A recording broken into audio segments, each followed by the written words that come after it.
and we promised you something fun in the gaming ecosystem. So we thought we'll have DeFi11 with us. Joining us is the CEO. Well, firstly, do you want to define this for our viewers? I do a lot of talking and I do a lot of explainers.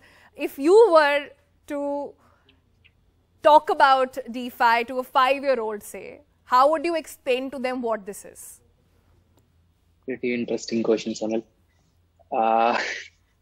So what I would say to a 5-year-old would be, to define DeFi, I would say, for every time a 5-year-old needs to get money to get something from the market, he does not really need to move straight into his dad's room and ask for money. What he can do is he can just enter into any of the rooms in the house, get that amount of money, and everyone knows about it, that 5-year-old and his parents.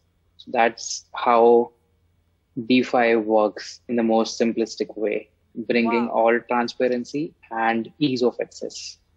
Wow, you've got everybody's attention now, not just kids, even adults want to know ye hota kaise hai. So we'll talk about that in a bit of detail. But your gaming ecosystem, this is said to be absolutely transformational there. Tell us what all you're doing in this space.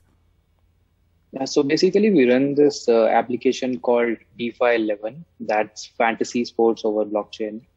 There have been various fantasy sports apps available in the market currently, and even few of them from India becoming unicorns recently. Yep, I mean, I would not take any of the names, but then our viewers should be knowing them. So it's real craze. Gaming has been one of the biggest markets ever available, I would say. And that too, fantasy sports that links predictions with gaming. So what we are doing is we are just like doing everything the right way, coupling DeFi or coupling blockchain to the gaming industry and bringing fantasy sports over blockchain. So, I mean, what the only problem that we see with the system is, I mean, there are various limitations to all these fantasy sports apps currently.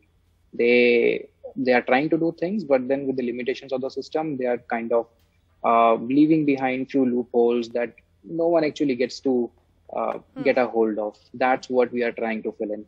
Yeah, well, you know, Ritam, DeFi perhaps deserves a longer segment on the show, and we'll perhaps do that again. But as a closing remark really on the program, how do you think DeFi, the entire ecosystem, is different from, say, blockchain? How do you think the two weigh? What is this problem that DeFi is trying to solve?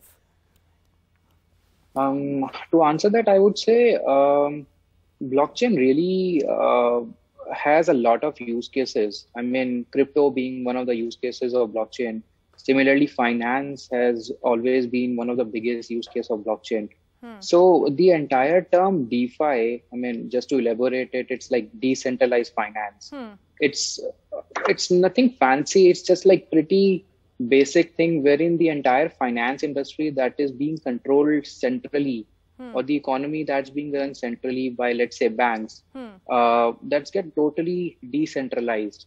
Rather than a bank controlling your wealth or the entire economy, the economy is being run all distributedly, all decentrally. And I would say, I mean, everyone has to get the same information at the same time without even being afraid of like losing any details.